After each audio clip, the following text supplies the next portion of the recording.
So, ang gagawin natin ulit ngayon ay yung activity 8. So, ang title natin ay Custom Menus and Widget in WordPress. So, objective naman ay learn how to create and customize navigation menu with drop-downs in WordPress. Then, add and manage widget in sidebar and footer for enhanced website functionality. So, first ay punta tayong dashboard. Tapos next ay navigate to appearance menu. Then, create new menu and give it name like main menu. Then, create menu. So, ayan, punta tayong dashboard. Tapos punta tayo sa appearance. Tapos menus. Tama. Dashboard appearance menus. Tapos mag-create tayo ng main menu. Bago. So, tapos nun, then click create menu. Yan. Tapos ito yung menu name. Tapos ang gagawin daw natin ay ilalagay natin main menu. Main menu. Yan. Tapos create menu. Ayan yan. Create menu. Then next na naman, step 2, adding menu items. Lalagay tayo ng add menu item like selected pages, post, custom link, and categorize. So, nandito yung sa gilid yung pages, sample page, yan, nalagay natin. Tapos post, yung activity 7. Tapos custom link, wala tayong custom link na malalagay.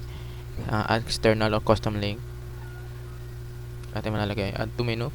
Wait lang. Tapos categorize naman yung kanina lang siguro or Taguig University na lang.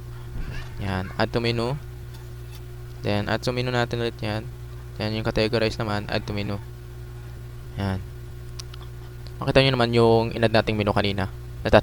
Sa custom link lang wala. So, next na yun. Tapos add to menu. Then, save menu natin. Dito na yan. Then, save menu. Yan.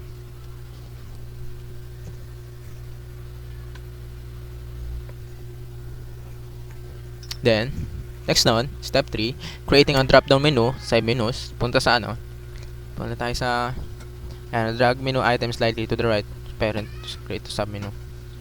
Like, kanina lang, yung ginawa lang natin kanina, like ganito. Sabi dito, creating a drop-down menus, drag menu item slightly to the right, under the parent item to create sub menu. Like, ganito. Sabihin natin tong sample page na lang. Yan, tapos lagyan natin siya. O, diba? Nakapag-sub item tayo. Nakagawa na tayong sub menu. Tapos next naman, yung assigning menus, location. Under menu setting, click primary menu. Then, click save menu. Primary, ito. Sa may menu setting, tapos save menu na. Then, next naman yun, styling menu with custom CSS. Tapos, punta tayong appearance, then customize, then additional CSS. Ito yung lalagay nating code. Ayun, CSS. Right click, copy. Yan. Tapos punta daw tayong punta tayong appearance, tapos customize. Hindi natin customize. Customize. Tama ba? Tapos additional CSS. Ito yung additional CSS. Click mo lang yan, tapos ilagay natin Ctrl V. Tapos publish. Publish natin siya. Then next naman doon, punta tayong step 6 na tayo, accessing the widgets panel. Tapos appearance, tapos widgets. Yan, nalagay natin siya. Text na natin yan. Hinta lang natin. Tapos punta naman daw tayo sa appearance, tapos widgets. Yan. Appearance widgets. The available widgets areas like sidebar, footer, etc. Tapos will be displayed. Na-display na yung pag pinindot natin. Ito. Manage live remove. Yan. Pinindot ko lang yung manage para makita yung kanina. Yan.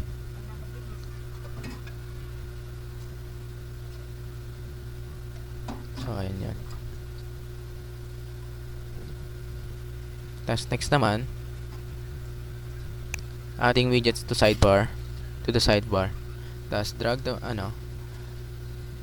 drag and drop a widget like recent post, yan. Then configure widget setting, then click save. Na tayo menus. In menu. Next na mag-add tayo ng new item like nila. Ito yung sa custom link. Sample page. Mag-add tayo ng post or page. Ito na sa page na lang. Sa post. Like the creating. Then enter natin. Loading pa siya. Yun. Ito, nandito na. Tapos, paano natin makita yung sample page? Pinitin natin. Yung activity 7. Like ito. Ang next naman nun ay, tapos na natin ito step 7. Mag-add naman tayo ng widgets. Yan, adding widgets to the footer. Like, scroll down, locate footer widgets area. Mag-scroll down tayo. Tapos ito, footer menu. Lagyan tayo yung footer menu. Widgets area, drag the widgets and custom HTML text icon into the footer section. Tapos customize widget content and click save. Then publish natin. Ayun, publish na natin siya. Then ayun, naano na natin. Punta sa widgets kanina. Sa widgets. Yan, punta sa appearance widgets. Tapos makita natin dito yung main sidebar, header, footer bar, footer section bar 2, tapos inactive widgets. Tapos next naman yun, adding widgets to the footer. Tapos scroll down, locate natin yung footer widgets area, then drag widgets like custom HTML. Like punta tayo sa dito, sa footer bar section. Tapos browse natin. Tapos makikita natin, baba lang tayo, scroll down. Tapos makita natin itong widgets. Then, ilagay doon natin, custom HTML. Ito. Yan, ito. Then, save. Update natin. Saving na natin, saving. Tapos next naman yun, using customizer to manage widgets. Punta tayong customize. Yan, widgets. Tapos select widgets area, sidebar footer. Then, remove or edit widgets in real time. Tapos publish. Tapos ayan, na-save na natin. Tapos punta daw tayong customize. Tama ba? Customize tas widgets. Ito lang natin, customize. Tapos punta tayong widgets. Yan. Tapos widgets ito. Widgets, then customizing widgets. Ito lang natin. Ayan, tapos punta tayong main sidebar. Cut it. Ayan, mag-add tayo. Add natin yung customize kanina. Ay, custom. Ayan. Tapos publish na natin.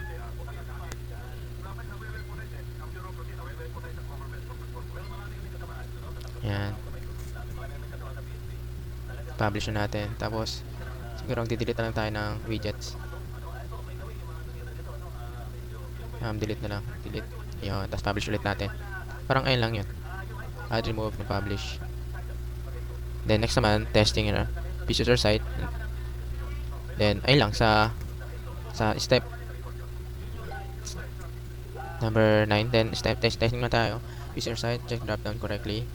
Tapos punta tayong dashboard na. Punta tayong dashboard. Ito na yung site na ginawa natin. So, ayun na. Yun.